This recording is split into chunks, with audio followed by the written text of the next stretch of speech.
कल रात मेरी मॉम ने कुछ ऐसा बोला जो शायद मैं कभी नहीं भूल पाऊंगी। उन्होंने बोला हमें तुम पे भरोसा ही नहीं है। और शॉकिंग बात, मैंने कुछ गलत भी नहीं किया था, मैंने बस एक अलग करियर चूज किया। तुम सोच रहे होगे ये सब एक लैपटॉप के लिए हुआ। एग्जैक्टली, एक लैपटॉप के लिए। बट ट्रस्ट मी, ये स्टोरी सिर्फ लैपटॉप की नहीं है। ये स्टोरी है ड्रीम्स वेस रियलिटी, पैशन वेस स्टेबिलिटी और ट्रस्ट वेस फियर की। मैंने नीट के लिए ड्रॉप लिया था। 1 साल फुल प्रेशर, फुल टेंशन, कोई डिस्ट्रैक्शन नहीं। और फिर मुझे रियलाइज़ हुआ कि ये करियर वो नहीं है जो मुझे चाहिए। बट गलती क्या थी? गलती ये थी कि मुझे रियलाइजेशन लेट हुआ। सीयूटी के फॉर्म्स भी बंद हो चुके थे, टाइम निकल चुका था और सडनली मैं फेलियर लगने लगी। और स्टोरी यहाँ ख़त्म नहीं होती, यहाँ से एक्चुअल कॉन्फ्लिक्ट स्टार्ट होती है। फिर मैंने मॉम से बोला कि मम्मा मुझे साइकोलॉजी पढ़ना है और मुझे उसके अराउंड ही कंटेंट क्रिएशन करना है। तो उन्होंने बोला ठीक है। और फिर उन्होंने एक चीज़ और बोली कि इसे बस साइड में ही रखना।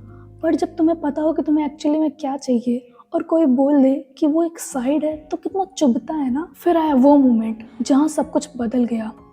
मैंने सिर्फ एक लैपटॉप मांगा और उसके पीछे इतना झगड़ा। रीज़न सिंपल था कि फ़ोन में स्टोरेज लिमिटेड थी तो एडिटिंग अच्छे से नहीं हो पाती थी। उन्होंने बोला ठीक है, 1 महीने के बाद ट्राई करेंगे।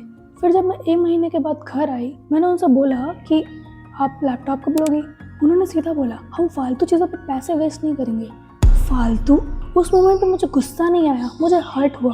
और मैंने भी गुस्से में बोल दिया कि 1 लाख कोचिंग में खर्च हो गया तब आपको बुरा नहीं लगा और 60,000 के लैपटॉप में आपको बुरा लग रहा है। आई नो गलती मेरी थी, टोन भी बहुत ही ज़्यादा रूड था। बट उसके बाद जो मैंने सुना, उन्होंने बोला तुमने आज तक कोई भी डिसीजन सही नहीं लिया है, हमें तुम पे भरोसा ही नहीं है। और उस मोमेंट पे मुझे समझ ही नहीं आया मैं करूँ क्या। I left. आर्गुमेंट करने का कोई मतलब ही नहीं था ना, क्योंकि जब आप पे कोई ट्रस्ट ही नहीं करता तो एक्सप्लेनेशन देने का मतलब क्या है। I just left. मैं बाहर चली गई। थोड़ी देर जाके मैं बाहर रोई। और पर मुझे एक चीज़ रियलाइज़ हुई कि इंडियन पेरेंट्स तुम्हारे ड्रीम्स को हेट नहीं करते हैं, वो बस तुम्हारी अनसर्टेनिटी से डरते हैं। उनके लिए जॉब का मतलब सेफ्टी, सैलरी का मतलब रिस्पेक्ट और रिस्क का मतलब फेलियर होता है। और तुम्हारे लिए passion is equals to identity, risk equals to growth और delay is equals to regret. तो प्रॉब्लम ये नहीं है कि वो तुम्हें नहीं समझते, तो प्रॉब्लम ये है वो तुम्हें सेफ रखना चाहते हैं और तुम हैप्पी फील करना चाहते हो। वो तुम्हारा फ्यूचर देखते हैं पर तुम फीलिंग देखते हो।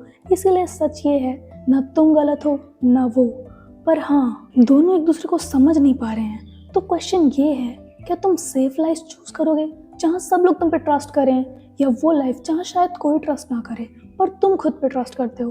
क्योंकि कभी कभी खुद पर ट्रस्ट करने के लिए तुम्हें दूसरों का ट्रस्ट खोना पड़ता है। रियलिटी ये है कि मिडिल क्लास फैमिली में ड्रीम्स प्रूफ से एक्सेप्ट होते हैं और जब तक तुम प्रूफ नहीं दोगे तब तक तुम फालतू ही लगोगे।